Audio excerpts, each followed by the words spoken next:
ગુજરાત, મહારાષ્ટ્ર, રાજસ્થાન જેવા પશ્ચિમ ભારતના રાજ્યોના 27% શિક્ષા, નોકરી, શાળા, કોલેજ પ્રવેશ, સ્કોલરશિપ અને અન્ય સરકારી લાભો મળતા હોય છે. જ્યારે ઓબીસી બક્ષી પંચની 55% જનતા માટે ભાજપ, કોંગ્રેસ, આમ આદમી પાર્ટી અને અન્ય પાર્ટીઓ દ્વારા કોઈ પણ યોગદાન મળ્યું નથી. પરંતુ ઓબીસી બક્ષી પંચની જનતા માટે ઉત્તર પ્રદેશ અને બિહારમાં શ્રી લાલુ પ્રસાદ યાદવ,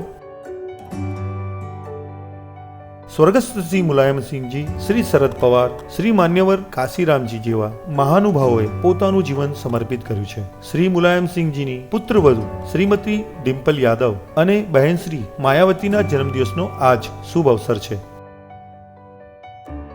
શ્રી માન્યવર કાશીરામજીના સંઘર્ષથી પોરબંદર સાયકલ યાત્રા દ્વારા સંગઠિત પાર્ટી બનાવી, જેના કારણે બહેન શ્રી માયાવતીજી 4 વખત ઉત્તર પ્રદેશના મુખ્યમંત્રી બન્યા અને આજના શુભ અવસર પર ગ્લોબલ રિપબ્લિકન પાર્ટીના રાષ્ટ્રીય મહાસચિવ માનવ બંધુ શ્રી વિજયભાઈ મૈસુરિયા અને એમની પાર્ટીના સદસ્યો તરફથી જન્મદિવસની શુભકામનાઓ.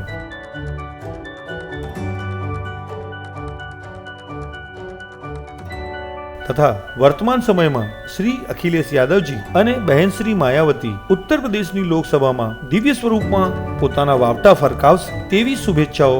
આજ રોજ બહેન શ્રી માયાવતીએ એલાન કર્યું છે કે ઇન્ડિયા ગઠબંધનમાં ન જોડાઈ એકલા હાથે સંઘર્ષ કરશે. ઇન્ડિયા ગઠબંધનની વાતો ગણ્યા ગાંઠ્યા કોંગ્રેસીઓ સમાચારની અફવાઓએ આ અફવાઓ ગઠબંધનની ફેલાઈ છે. આના પરથી અનુમાન કરી શકીએ કે ત્રિકોણીય જંગ હવે ખેલાશે.